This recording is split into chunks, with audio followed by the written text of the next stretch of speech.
On the news, NAF airstrike eliminates 95 terrorists in Niger State.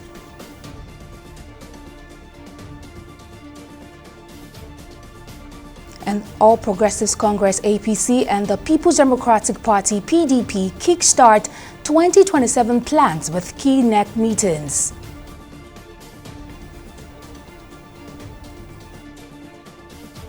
Approved 1.485 trillion naira 2025 budget for Rivers State amid governance debate. It's a pleasure to have you join News Now on TV 360 Nigeria. I am Victoria Kande. Kicking off with security matters. The Nigerian Air Force under Operation Fasten Yama has neutralized at least 95 terrorists in coordinated airstrikes around Ragada and Warari villages in Niger State's Rajao local government area. Acting on credible intelligence, NAF fighter jets intercepted the heavily armed bandits traveling on 108 motorcycles from Zamfara through Kebbi around 3 p.m. on Tuesday. The operation successfully destroyed most of the convoy, with only 13 motorcycles reportedly escaping. Residents of the affected communities have lauded the military's swift action and the federal government's commitment to ending banditry in the region. On the political scene, the People's Democratic Party PDP and the All Progressives Congress APC are set to begin preparations for the 2027 elections with their respective National Executive Committee NEC meetings. The PDP will hold its 101st NEC meeting on Friday to decide the date for its national convention, which will produce new officers to lead the party into the elections. Meanwhile, the APC's NEC will meet to ratify a new national chairman to replace Abdullahi Ganduje, who resigned in June citing health reasons. Both parties are also addressing internal issues ahead of their conventions, including leadership disputes and recent defections. Now, 4 senators elected on the platform of the People's Democratic Party PDP have defected to the All Progressives Congress APC. Senate President Godswill Akpabio read the defection letters of Enikan Basi, Eking Samson, Francis Fadaunsi, and Olubiyi Fadeyi during Wednesday's plenary. The lawmakers representing Akwa Ibom and Osun senatorial districts cited irreconcilable differences in the PDP and the need to align with mainstream national politics. With the defections, the APC now holds 70 seats in the Senate, PDP 28, Labour Party 5, NNPP 1, SDP 2, and APGA 1. Principal political players in Akwa Ibom said on the APC platform, my people have high hopes of commensurate reward system from the APC power matrix for my state, which historically has been rooted in another political leaning. Thank you, Your Excellency, the Uncommon Senate President. Long live the All Progressives Congress. Long live Akwa Ibom South. Akwa Ibom South Senatorial District. Long live the Federal Republic of Nigeria. Sincerely, Senator Ekong Samson, PhD. He has just moved.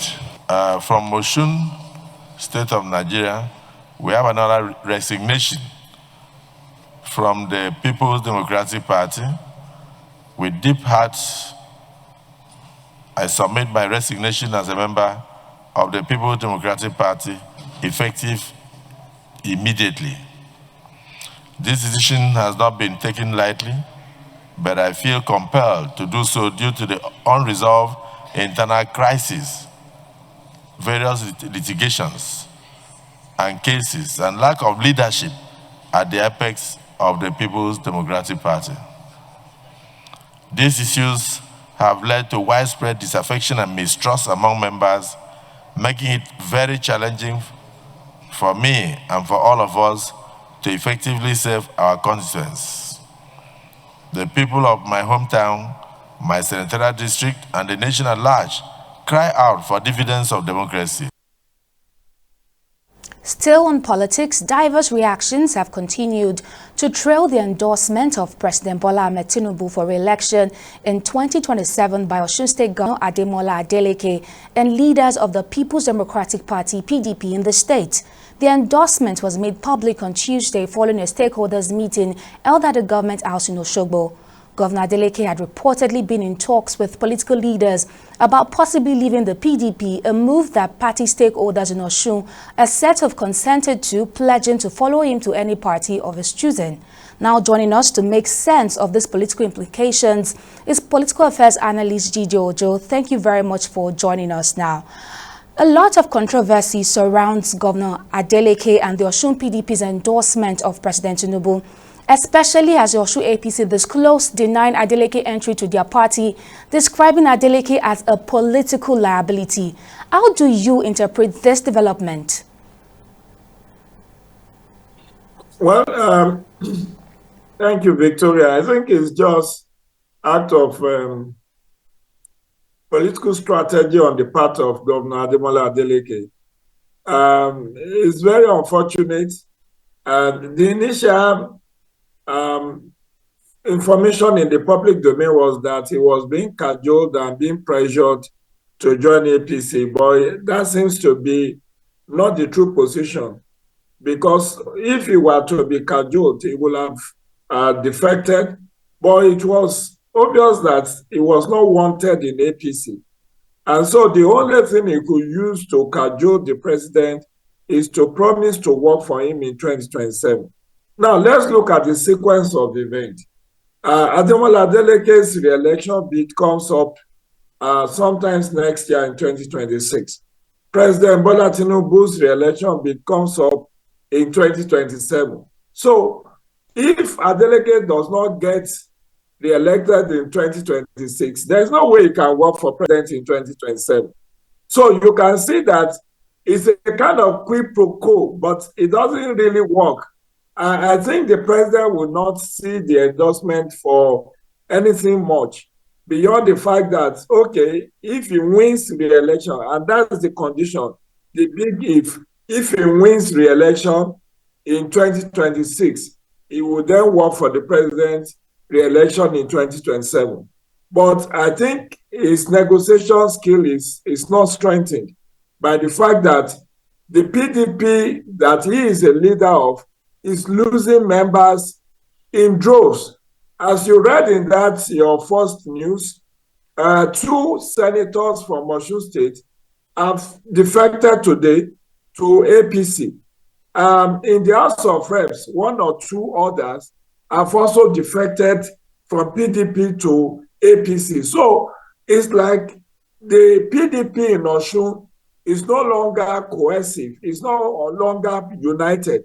And before today, we have seen Honorable Lushola Oke, who had won election like 4 or 5 times into the House of Reps, leaving PDP for APC.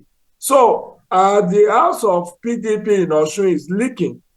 The governor wants to bail out, but he's being pushed back by the APC people in Osun. As you said, they considered him to be a political liability and not an asset. All right, now, sir, the PDP leadership in Osun State has insisted they will present Adeleke as their governorship candidate for the 2026 election. In light of this, what are the implications for the party in the state? Well, the implication is not so glorious, because, as I said, prior to the current situation, PDP held sway in Osun in the last 2 years, winning 24 out of the 25 State House of Assembly seats in Osun, with only 1 seat won by APC. But the dynamics is changing and changing very fast. So it is now the governor who needs the APC government at the center and not the other way around. And yes, he has the resources. He's an incumbent governor. His family is rich, so he can, and nobody can drag the ticket of PDP with him. But in the last 2 weeks, when there was speculation that he was going to move to APC, there were already protests on the street of Osun, particularly Osogbo, that in the event that he comes to APC, he will have to it will not be an automatic ticket for him. He will have to contest with other members of the APC. And I think he didn't like that, because there is no guarantee that if he contests in an open and credible party primaries in APC, that he was going to get the APC ticket. And it will be very humiliating for him to go into a party where he's not sure of clinching the ticket for the election. That's why he now came up with that statement yesterday, that he was going to contest under PDP and then work for the president in 2027. May I remind you that that was the strategy used by Governor Seyi Makinde in Oyo State in the 2023. If you recall, the national elections took place before the state election. So Seyi Makinde worked for President Bola Tinubu in the first round of election. President Bola Tinubu won the 33 local government in Oyo State. And 2 weeks after, he won his own re-election. But this time around, the dynamics is not the same. The Adeleke's re-election under PDP will come in 2026. So what he's trying to do is to kind of dangle a carrot before President Tinubu to say, if you do support me in 2026 to win my re-election, I will support you in 2027 to win your re-election. But the president doesn't need Ademola Adeleke to win his re-election. As I've given you the statistics, the Osun PDP is no longer united, and many of their elected representatives are already bailing out and moving into APC. So by 2026, Ademola Adeleke may find himself just running in an empty stadium without spectators, without people to cheer him. And what that portends for him is that he may lose the election in 2026, and just the same way he defeated an incumbent in 2022 when he defeated the Governor Gboyega Oyetola to win his election. So that is the dynamics that is playing out in Osun right now. All right, thank you very much, Political Affairs Analyst G.J. Ojo. We'll watch as events unfold. Thank you very much for sharing your insights on the news. Moving on to other stories, the House of Representatives has approved over 1.485 trillion naira as Rivers State's 2025 budget from the Statutory Revenue Fund. The budget includes 256 billion naira for personal costs, 162 billion naira for overheads, and over 1 trillion naira for capital projects. Lawmakers debated whether the budget should only cover the tenure of the current sole administrator, but ultimately agreed to treat it as a full-year budget. The Senate had earlier passed the proposal before the House's approval. They come and go.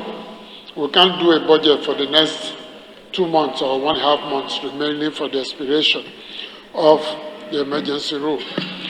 When the House of Assembly is restored, they have the constitutional rights to take this budget and take a second look at it. If the figures are small, they can amend it through supplementary budgets, but it's the same government of Rivers State. It is only proper that we allow this budget to terminate with the administration. If there is an extension, which we do not pray for, then the administrator should come back to this parliament to renew the budget. And then if he leaves, the elected governor will have the opportunity to go back to the State Assembly. Rivers State Appropriation Bill. That is the question. And from the report I have here, it addresses your question. It says, report of the 2025 Rivers State Appropriation Bill, which means it's an annual budget.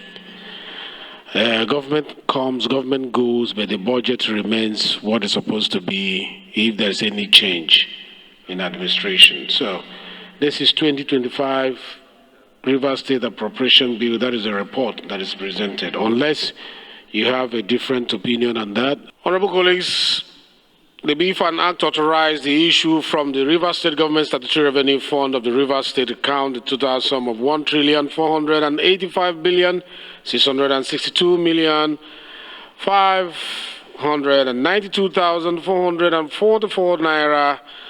Read third time and pass.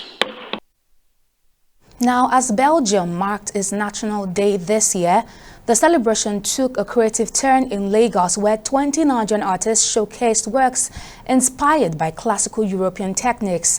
The exhibition was the result of a 2-week workshop led by international instructors and backed by cultural foundations from both countries. TV360's correspondent Okpayemi Wosheni completes the report. The Museum Gallery at Freedom Park in Lagos came alive as art enthusiasts and other visitors gathered, not just to celebrate Belgium's National Day, but to witness the outcome of a cultural experiment in painting and creativity. The exhibition, titled Old Masters by Future Masters, featured works by 20 young Nigerian artists who had just completed a 2-week intensive masterclass. It was a project made possible through the joint effort of the Belgian Embassy in Nigeria, the Legacy Art Foundation, and the Osan Okumba Foundation. Belgium's ambassador to Nigeria, who hosted the event, called the exhibition a creative confluence, reflecting a modern, reciprocal form of cultural diplomacy. He praised the initiative as a fresh approach to international collaboration, one in which Nigerian philanthropists helped bring a Belgian art instructor to Lagos. But this time around there was a magnificent occasion presenting itself in the form of this workshop, where we had a teacher from the Antwerp Academy come over and teach 20 promising young Nigerian artists, and it all being made possible by 2 Nigerian art foundations, and I cannot stress this enough. They made it also financially possible for this to happen. I'm a huge supporter of young artists. The ambassador, Peter, he's my friend. He told me about the initiative, and I thought it was a great opportunity to support so many young people and also partner with the embassy. For us to have a Belgian professor come down and teach some of our artists, give them tools. It's a great circle round story because I believe everything came from Nigeria, everything came from Africa. We're the source of all culture. So for a Belgian professor to come back and give back to the source is a beautiful story. At the heart of the program were 2 instructors, Belgian Professor Walter Steele and Nigerian artist scholar Bolaji Ogunwo. Together, they mentored the artists in European classical techniques while encouraging them to interpret these styles through their own Nigerian lenses. It is interesting, it's rigorous because it's a bit of a short time, but we've been grinding and grinding. At some point we'll have some orientation, some inspirational session, telling them about the business of art, telling them how to pitch themselves, how to show up as an artist, how to market their works, storytelling, because art is beyond the canvas. It's risen above every expectation I had. The amount of talent these students have is uncomparable. I teach already 22 years in Belgium. I have every year more than 200 students. But the level of skills and also the determination, the fantasy, the instinct with which they use color and how they, without, like overthinking, blending all these techniques together, it's mesmerizing. For the artist, it was more than a technical exercise. It was a personal and creative awakening. Their final pieces, now on display, explored different themes, rendered in the layered language of the old masters. They commended their tutors and organizers for the invaluable knowledge and inspiration gained during the workshop. During this workshop, I was introduced to oil. So it was in the process I made this work, and I titled this work Still in Transit. This work was derived from the illegal migration of Africans to Europe. It was quite technical at first, but from the second day I had to adapt, and it was quite fun. It was good to learn a new thing after learning a lot already. If I start an art space today, it will 3 months or a year I will touch it again. So working every day has given me this drive and this ginger to say, okay, I have a couple of painting which I go back to. So every day it gives me the drive to do it. Attendees at the exhibition included collectors, creative and enthusiasts who came to celebrate not just a national holiday, but a deeper kind of connection. They commended the organizers for such a beautiful initiative and encouraged the artists to strive for the best. I think it's awesome because I think it's a great way to just like get more eyes and just more information about Nigerian art. And there's been so many great artists. I've seen so many lovely pieces. And yeah, it's really exciting. You know, there are similar models that they painted. I think we see a bit of the different styles and stories that each of the artists kind of brings to the exhibition. Yeah, I think really lovely. As Belgium's National Day was marked in Lagos, the celebration went beyond tradition, becoming a vibrant reminder of the possibilities that emerge when cultures connect. Organizers and guests alike called for deeper partnerships between Belgium and Nigeria, urging government, institutions and individuals to support initiatives that nurture talent and strengthen diplomatic ties through the arts. Okpeyemi Owosheni, TV360 News, Lagos. We'll take a short break here, but still to cover news now. Bangladesh students demand accountability after Delhi Air Force jet crash. Stay with us for details.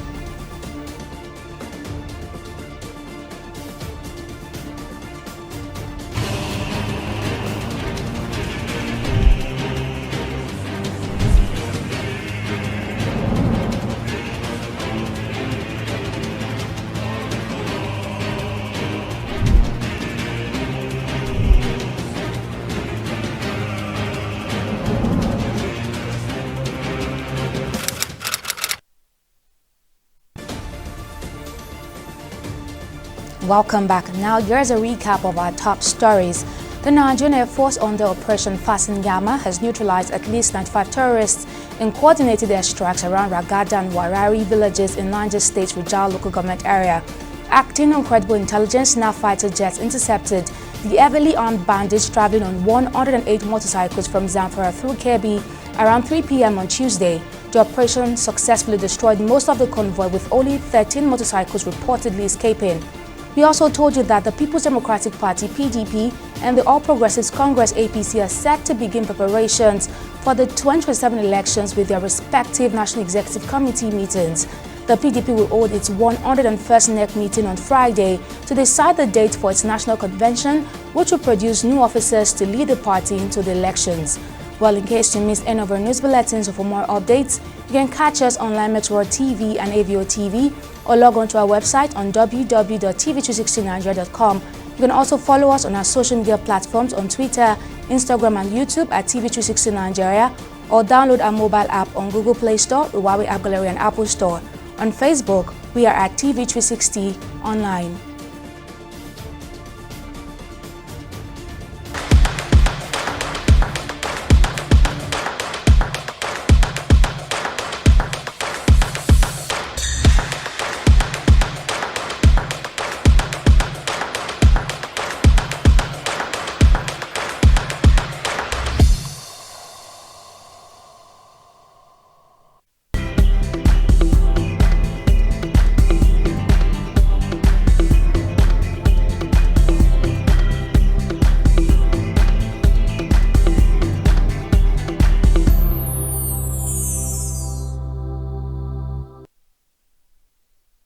It's now time for business news, and Joy Uchejim is on standby.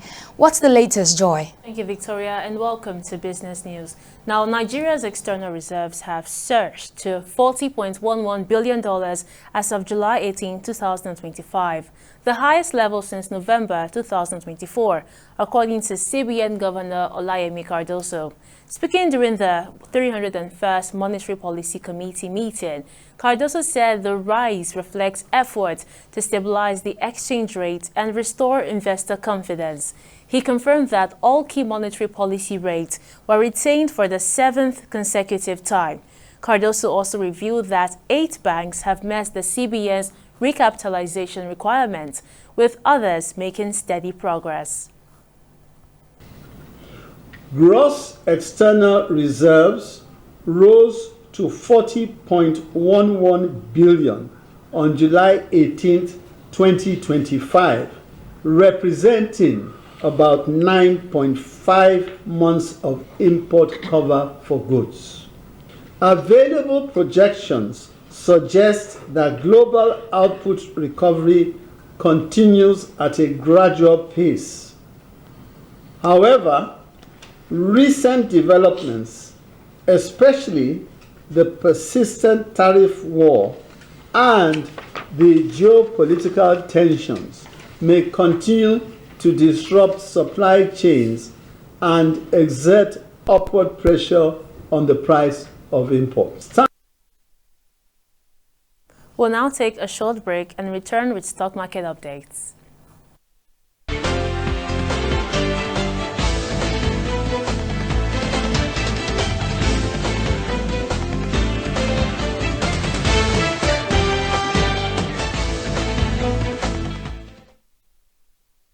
Welcome back. It's the third trading day of the week and the bulls are still calling the shots on the Nigerian exchange. Wednesday wrapped up with another solid performance as the market edged up by 0.08%, pushing the total market cap to a hefty 83.87 trillion naira. Topping the gainers list was Academy Press, which saw its share price jump by a full 10%, closing at 7.70 naira, and right behind it was the Initiate, also having a good day in the greens. Now, by the time the closing bell rang, a total of 681.2 million shares had changed hands in 26,931 deals, racking up a combined market value of over 17 billion naira. Now, zooming out to the global stage is the same story. The bulls are running wild out there too. Our selected foreign stocks closed higher for the third day in a row, hitting fresh records thanks to upbeat corporate news and the US-Japan trade deal that lifted market sentiment across the board. Now, back home in the forex market, the naira held steady, trading at 1,530 naira to the US dollar, 2,125 naira to the pound, and 1,770 naira to the euro. And that's some much-needed stability in the middle of broader economic uncertainty. And that's a wrap on today's business and stock market update. Victoria, over to you for the rest of the news. Thank you very much, Joy, for that update. Now, switching to the global scene. Hundreds have rallied in Bangladesh demanding accountability after a military fighter jet crashed into a school in Dhaka, killing 31 people, including 25 students, many under the age of 12. The crash occurred on Monday, July 21, as students were preparing to leave for the day. The Bangladesh Air Force said the jet suffered a mechanical failure before hitting the school and bursting into flames. Protesters called for the names of the victims to be released, compensation for families, the retirement of aging aircraft, and reforms to military training procedures to prevent future tragedies. And finally, on sports. Uncertainty now hangs over the 2025 Nigerian National Athletics Trials, with the Athletics Federation of Nigeria yet to confirm whether the event will proceed as scheduled from July 31st to August 2nd in Abeokuta, Ogun State. The trials are a key qualifier for athletes aiming to compete at the 2025 World Athletics Championships in Tokyo. But the proposed venue, the MQ Abiola Stadium, has not secured the necessary tartan track certification from World Athletics, casting doubt over the event. AFN President Tono Bokokowa says no final decision has been made, adding that the stadium's pending approval remains a major obstacle. And that wraps up our bulletin on News Now. Many thanks for joining us. See you next time.